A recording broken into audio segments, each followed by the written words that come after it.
শেরপুর পৌরসভার অপরিকল্পিত বর্জ্য ব্যবস্থাপনায় নাজেহাল শহরবাসী।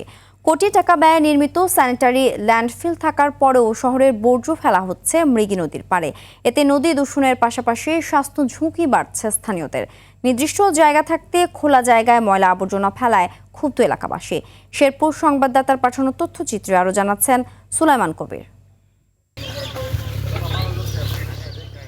2022 সালে প্রায় 10 কোটি টাকা ব্যয়ে শেরপুর পৌর এলাকার অষ্টমী তলায় নির্মাণ করা হয় বর্জ্য ডাম্পিং স্টেশন। তবে নির্দিষ্ট সেই জায়গার পরিবর্তে শহরের মিরগঞ্জের মৃগী নদীর পাড়ে ময়লা ফেলছে পৌর কর্তৃপক্ষ।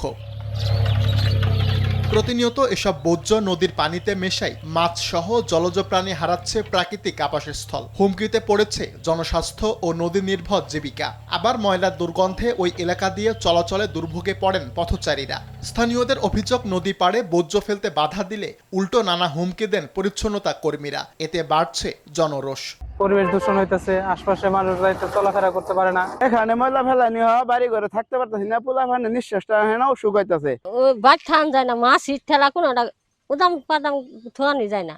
মাস্ক না গায়া এইভাবে বাচ্চা মাচ্চা নিয়ে আমগর যাওয়া খুব কঠিন। নাক দিলে সাইকেল চালাইতে হয়, যাইতে অনেক সমস্যা হয়। বর্জ্য থেকে জ্বালানি তেল উৎপাদন নিশ্চিত করা গেলে এসব আবর্জনাকে সম্পদে পরিণত করা সম্ভব বলে জানালেন সমাজ উন্নয়ন কর্মকর্তা। পর্যাপ্ত ফান্ডিং হলে এই প্রকল্পটাকে আমার মনে হয় সাস্টেইন করা সম্ভব। পলিথিনগুলো সরিয়ে ফেলতে পারলে বর্জ্যটা আলাদা হয়ে গেল, সেই সাথে পলিথিনগুলো ধ্বংস হয়ে গেল, আবার আমার এই ল্যান্ডফিলটাও সাস্টেইন হলো। দুর্ভোগ এড়াতে বর্জ্য ব্যবস্থাপনায় নতুন প্রকল্পের কথা জানিয়েছেন পৌর প্রশাসক। জনগণের অনেক দুর্ভোগের শিকার হচ্ছে, তো আমরা এই ওয়েস্ট ম্যানেজমেন্টটাকে কিভাবে আরো সায়েন্টিফিক্যালি করা যায় যেন জনগণ দুর্ভোগের শিকার না হয় সেদিকে আমরা বিশেষ দৃষ্টি রাখবো এবং আমরা প্রয়োজন বোধে আমরা এই ব্যাপারে একটা প্রকল্প গ্রহণ করব। আমরা বর্জ্য ব্যবস্থাপনাকে আরো আধুনিক এবং যুগোপযোগী করব। পৌর কর্তৃপক্ষের তথ্য মতে শেরপুর শহরে প্রতিদিন প্রায় 30 টন বর্জ্য উৎপন্ন হয়।